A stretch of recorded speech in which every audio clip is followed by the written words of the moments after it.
Welcome to Devil's Roundup Podcast's first episode. We're Abbie and Luke. We're incredibly excited to launch this podcast, which is all about diving deep into the world of Manchester United. And what a season it's been for us, eh? Today, we're taking a really deep dive into our, let's say, tumultuous 2024-2025 season. Definitely tumultuous. Yeah, we're not just looking at the surface stuff, the results everyone knows about. We're really zeroing in on Ruben Amorim's performance, sure, but maybe more importantly, those profound underlying issues that really plagued our team. Yeah, the stuff under the hood. Exactly. It was challenging, to put it mildly. So we need to unpack what really went wrong, you know? Let's do it. Where do you want to start? The league, I guess. Yeah, let's start with the hard numbers, the ones that still sting a bit.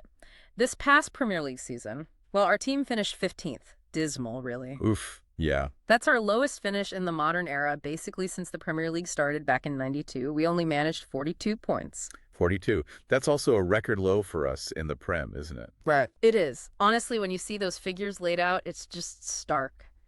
Painful reminder of how far we seem to have fallen and the scale of the challenge ahead. It's been tough to watch as a fan, definitely. A really tough pill to swallow. Absolutely. And just to add a bit more context to that, the season saw that managerial change-up, which kind of tells its own story about instability, doesn't it? It does. Erik ten Hag, who, let's not forget, won the FA Cup the season before, he was dismissed in October after that poor start. Yep. Felt quite sudden at the time, even if results weren't great. Then Ruud van Nistelrooy stepped in as interim, did his best, tried to steady the ship. Legend, but yeah, always felt like a temporary fix. Exactly, just a stopgap before Ruben Amorim was appointed permanently in November. So if you look at the whole league campaign, both managers included, only 44 goals scored. 44, wow. And we conceded 54. Now, digging into some of the deeper defensive numbers, there was a slight suggestion of improvement in, say, preventing really high-quality shots. Okay, so not all bad on that front. Not all bad, maybe.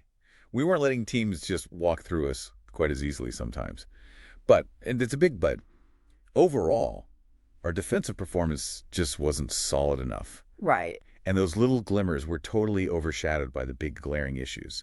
The real problems were painfully obvious, weren't they? A real lack of killer instinct up front. Oh, tell me about it. The missed chances. So many big chances missed. Yeah. And then that recurring defensive vulnerability, set pieces, individual errors, opponents just seemed to know how to exploit it. Felt like we were constantly shooting ourselves in the foot every week. Pretty much. Which makes you wonder, doesn't it? Because Ruben Amorim, he came in with this really impressive reputation from Sporting CP. 2 league titles there, broke a long drought for them. Yeah, fantastic record. You'd think that kind of pedigree, that ability to build a winning team would, make an immediate impact.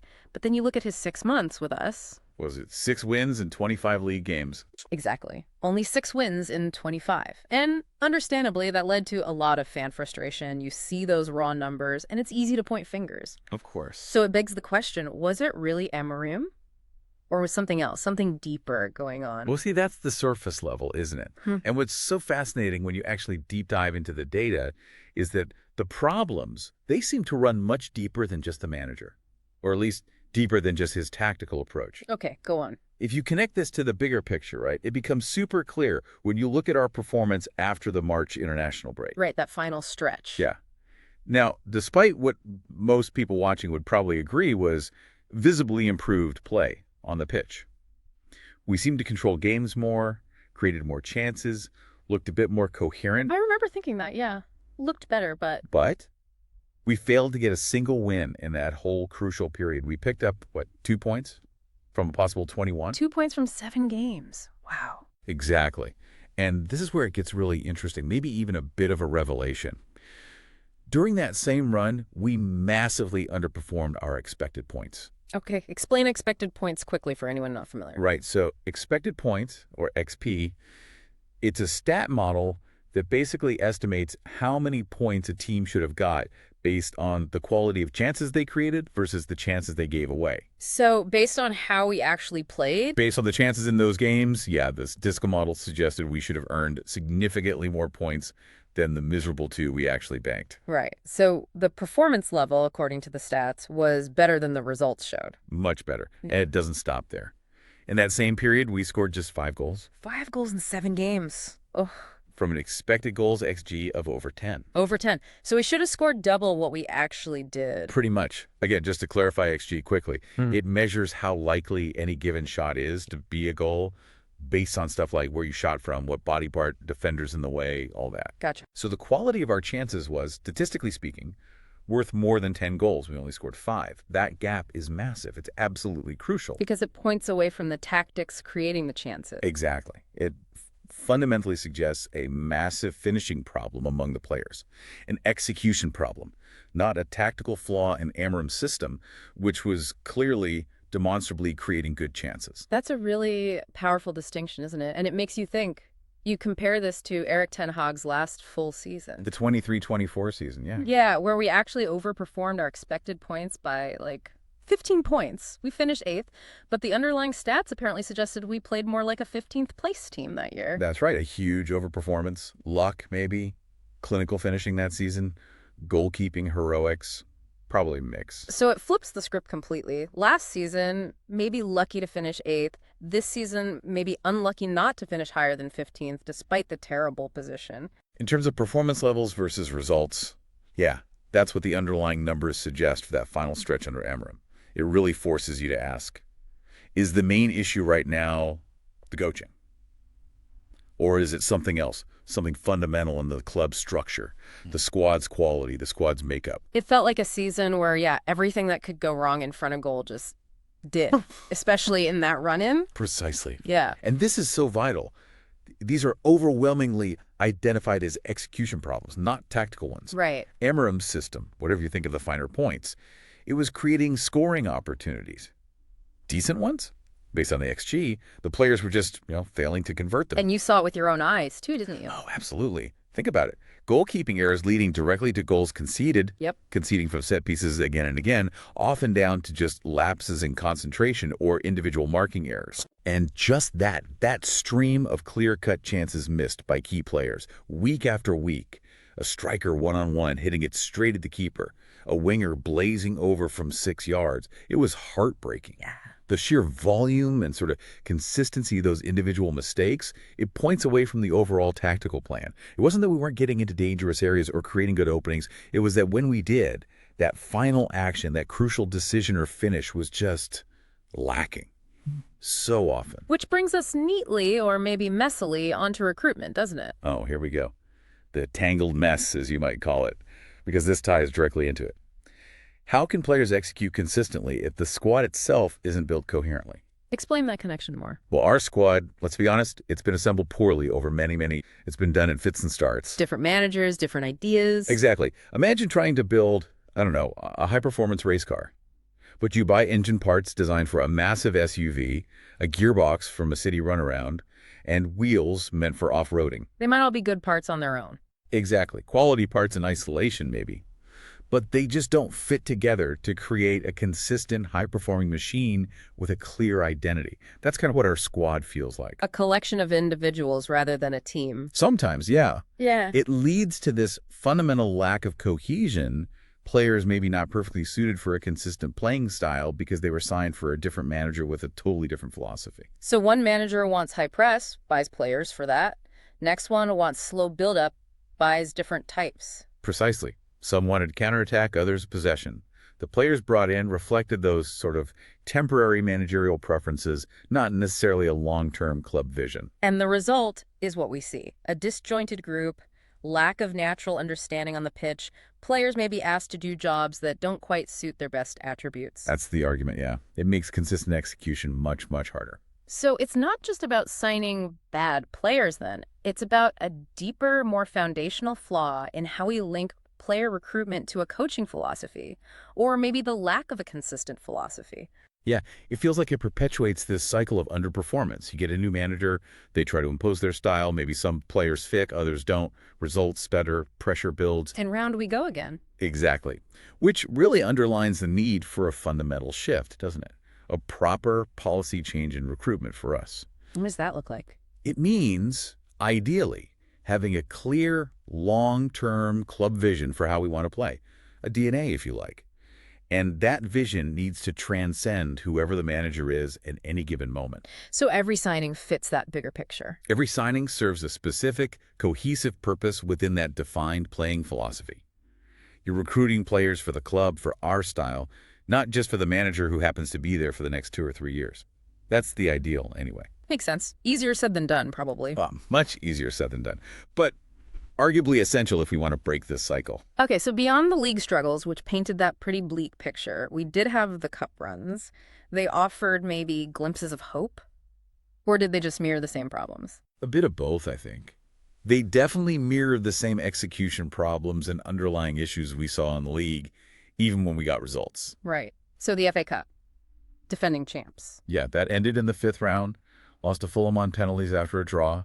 We did show flashes, beat Arsenal and Leicester earlier on. Okay, some decent wins there. Yeah, but ultimately, against decent Premier League opposition again, those same old vulnerabilities popped up. Defensive errors, and crucially, missed chances that could have won the game before penalties. It felt familiar. And the EFL Cup. Reached the quarterfinals there. Had a couple of really big wins against lower league teams. Remember that 7-0 against Barnsley? Yeah, and smashed Leicester 5-2. Looked good then. We did. But then we went away to Spurs in the quarters and lost 4-3. Thrilling game, back and forth. But ultimately another loss. Ultimately another loss. Again, fine margins, maybe a bit more composure needed, maybe one less individual mistake, and the outcome could have been different. Same old story, really. So that left the Europa League as the last shot at silverware and, crucially, European football for next season. Yep. Our final kind of desperate hope. Yeah. And we actually reached the final of that when we navigated some really tough knockout ties, showed some real grit. Who should we beat? Had impressive aggregate wins against Real Sociedad. Then Lyon, that was a crazy tie, won 7-6 after extra time in the quarters. Wow, 7-6. Yeah, mental game. And then we were pretty dominant against Athletic Bilbao in the semis, won 7-1 in aggregate. Okay, so those results, 7-6, 7-1, they show the potential is there, right? To create chances, score goals when it clicks. Absolutely. Demonstrated the potential within the squad, the ability to overwhelm teams when things actually click. There's always a but this season. Isn't there just? Yeah. Our European dream ended in the final, May 21st, 2025 in Bilbao. Lost 1-0 to Spurs again. 1-0. Another tight game decided by A single goal. Yeah. And again, you look back at the chances in that final, and it underlines that same crucial finishing issue when the pressure was highest. So no European football for us for 2025, 2026. That's a massive blow, isn't it? Financially, prestige. Huge blow. Financially, prestige-wise, attracting players, giving current players top-level competition. Yeah. It's just a massive missed opportunity. And didn't we have some postseason friendlies straight after that? Bit weird. Yeah, a short tour in Asia right at the end of May. Lost 1-0 to an ASEAN All-Stars team, which was a surprise, to say the least. Oh, dear. But then beat Hong Kong 3-1 a couple of days later. Cheeto Obi Martin got a couple. Aiden Heaven scored 2. Young lads getting a chance. Okay, so a very early start to what feels like a massively crucial summer. You could say that. Frame it as hitting the ground running for next season, I suppose. Okay, so looking back at all of that, the league disaster, the cup near misses, the underlying numbers, what does this tell us about Ruben Amorim's place in all this? When you pull it all together, is he part of the problem or actually part of the solution? Right, and if we connect this back to the bigger picture, bring all these threads together, I think the core conclusion you have to reach, looking at the evidence, is that Ruben Amorim himself isn't the problem. He's much more likely a potential, maybe even vital part of the solution for us moving forward. Despite the results. Despite the raw results, yeah. Because he inherited a situation, a real tangled mess, frankly, that would have challenged any manager coming in, no matter their track record. Yeah.